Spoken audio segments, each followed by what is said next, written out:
Let's talk about NDAs in the real world. Now, you all probably know this experience of NDA for you, NDA for everybody. NDAs have become so pervasive in the commercial world. And that's because most companies now sign NDAs as a business practice with almost every counterparty they have. And since companies do so much interaction with other companies, they're getting NDAs across the board.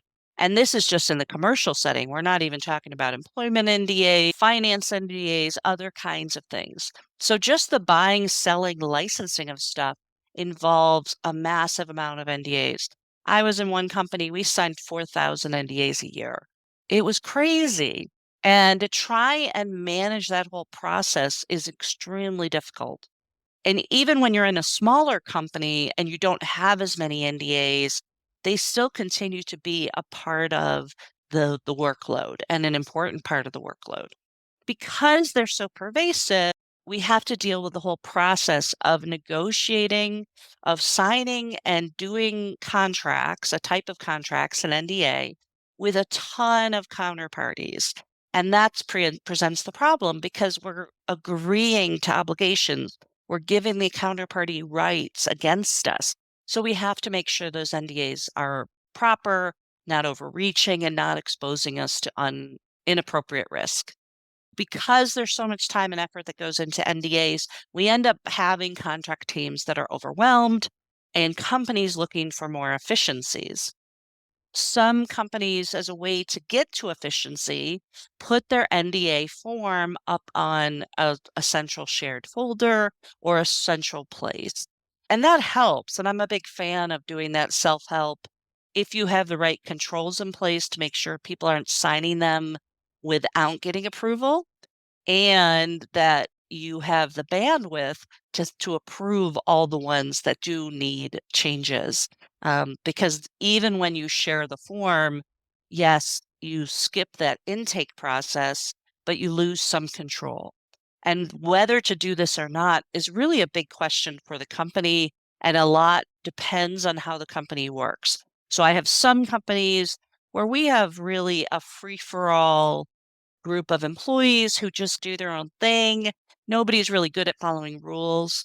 In those cases, I might not want to make it available to everybody. I might want people to flow through me so that, or my legal department, so I know what's happening and I can make sure NDAs aren't getting signed and not returned or all those other kinds of things. But if you have a company used to complying with policies and procedures and you can do that, then yes, you can definitely make your NDA available and your company may choose to do that. So there's not one size fits all. I think that's going to be a theme here, and it really just depends. The other cool thing about NDAs right now is all these projects to standardize the NDAs. We didn't have this even 4 years ago. I think the first standardized NDAs came around the same time. It was one NDA and bond terms. Both launched their standard NDA effort at that time. If you're not familiar with these, one's a company, bond terms, one NDA started as just a movement done by the law firm. And this is an effort to create a uniform standard that the world can use for NDAs. And I love this effort. And I encourage you to go look at these NDAs because they are fantastic and they really represent the middle ground, the consensus of what's typical in NDAs.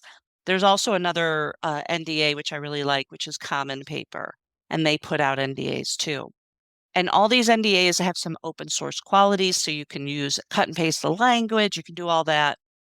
But all of them are designed to be signed as is with a cover sheet reflecting any changes.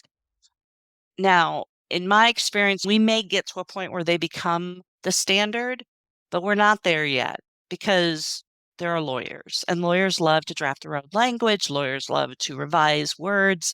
And until the whole world of lawyers agrees that this is perfect NDA for every single need we have, we'll always have this need to make changes. And if you're going to be making changes, somebody has to approve those changes. And so my big takeaway from just thinking about NDAs in context is Yes, we're moving towards standardization. Yes, there are places you can look to see what is typical, but we're not there yet. And the world will continue to have revisions and changes that we're going to need to review and understand. And that's why understanding NDAs is so critical.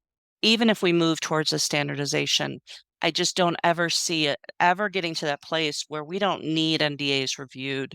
We need somebody who is knowledgeable about NDAs signing off on language.